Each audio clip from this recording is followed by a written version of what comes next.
Greetings, ladies and gentlemen of the press. Once again, you are welcome to our daily briefing for the third wave of COVID-19 response in Edo State.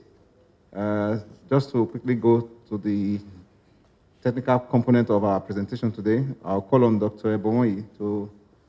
Good afternoon, ladies and gentlemen of the press. We'll quickly, a total of 224 samples were collected. We picked 17 new cases. These were mainly from the rapid diagnostic tests deployed around the state. There were 25 recoveries. Those were from home care cases. We are reporting 3 deaths. These deaths actually did not occur yesterday. They occurred 2 days ago, but their results were not available. So we couldn't have listed them as a genuine COVID death. But we got winds of the result yesterday, so we are able to list them now. So we have a total of 1,115 confirmed cases. However, we have 533 active cases. So in our facility right now, we have 45 patients on admission. We can now report 57 deaths. Now, those we lost include a 73-year-old male that was admitted into Stella Bassonjo Hospital on the 13th. He had new onset diabetes mellitus, already with complication, probably precipitated by the COVID pneumonia.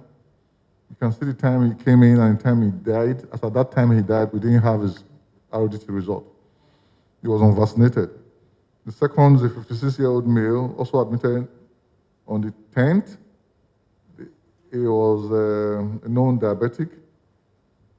He also died on the 14th with type 2 diabetes mellitus. He was also unvaccinated. The third person died in ISTH. We don't have the full details now, but I can confirm that he has been on admission for almost 2 weeks. He's a renal patient. They had done the PCR twice. It was still positive, but I don't have all the information. That's why I'm not presenting that one now. So for the home care, this is where we stand. We now have 269 patients registered under home care, 275 already discharged. No direct mortality there. Essentially, in our surveillance pillar, we have been able to reach 1,111 contacts of people that were positive. And we usually follow them up for a period. And 51 of them are symptomatic, 38 testing positive. So far, we have followed up, we have discharged about 629 from follow-up. We are still following up 482. And we are really searching for cases from facility to facility and from community to community. What we see there is the number of facilities and the number of communities that we have checked. So cumulatively, we have done over 72,613 samples now. We now have 6,025 confirmed cases. 533 of them are active. 242 represent the total deaths since the onset, confirmed deaths since the onset of the pandemic. So this is our updated distribution of the cases in the LGAs. So essentially in the past 24 hours, we did less than our target for sample collection, more than 25% less. We picked 17 new cases with 3 deaths, 25 recoveries. So our test positivity is 7.6. Thank you very much, ladies and gentlemen, for listening. As usual, we have listened carefully, and we have also noted that we are still having positive cases of COVID-19 in Edo State. And beyond that, we are still recording deaths. And that, at any time, to me, is very painful. And we don't want people to die from preventable death, causes of death in Edo State.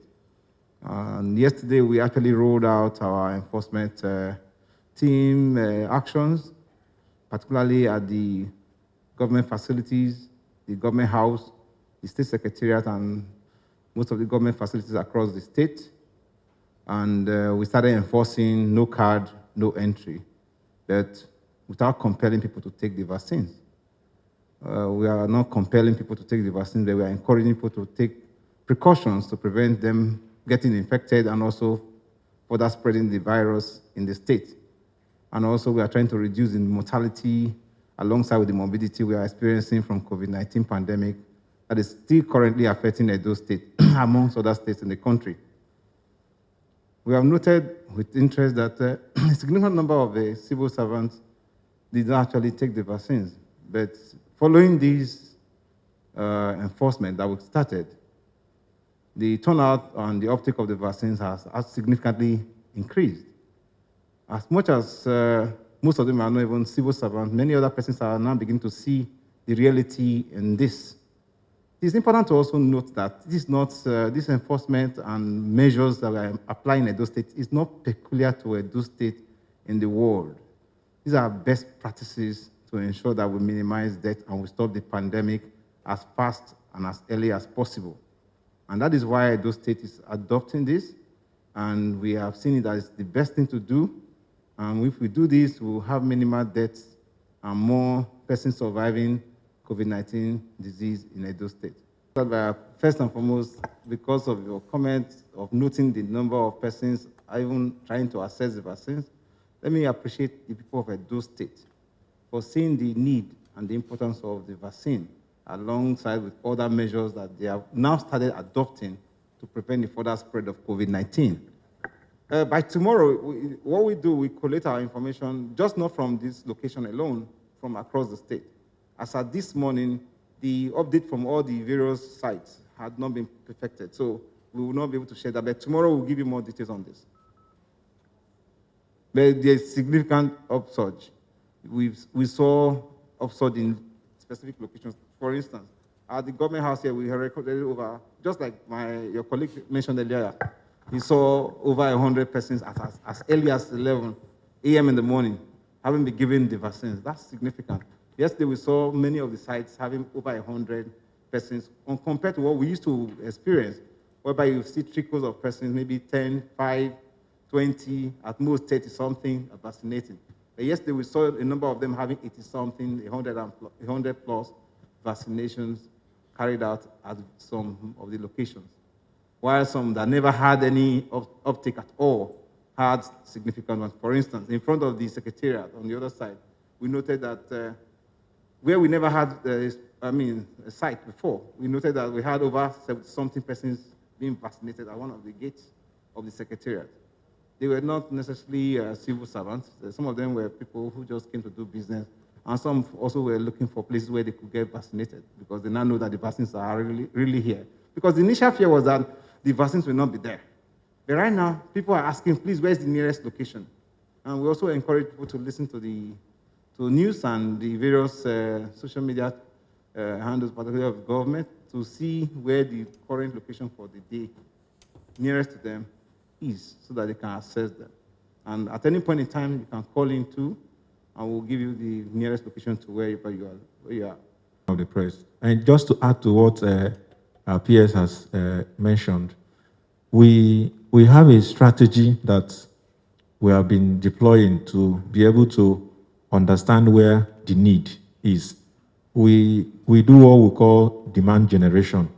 We've been able to map out all the various stakeholders, just like you talked about, the market people, the transporters, those areas that we are likely to have demand.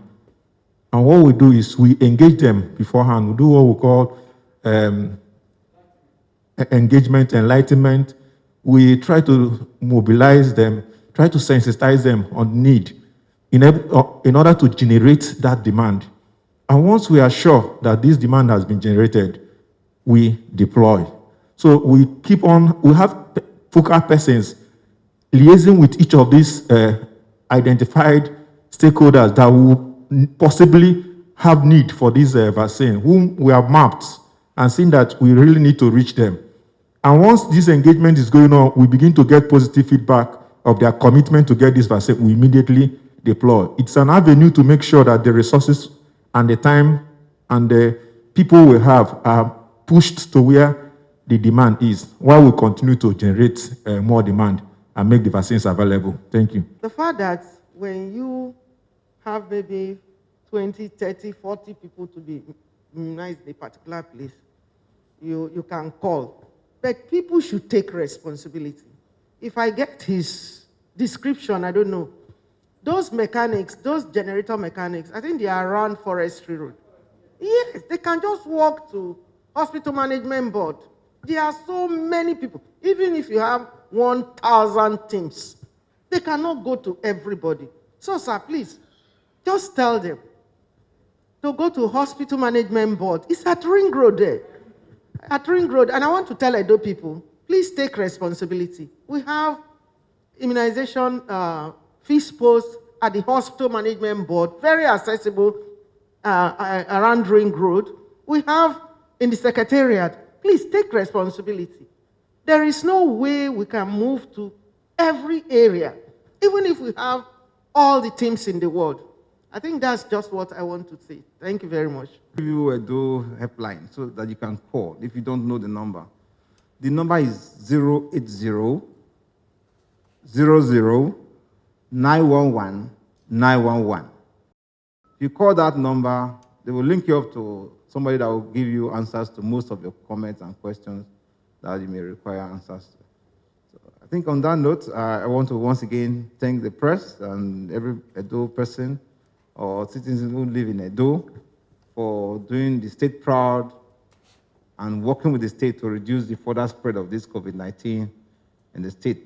As you all know, prevention is always better than cure. Thank you all, and God bless you.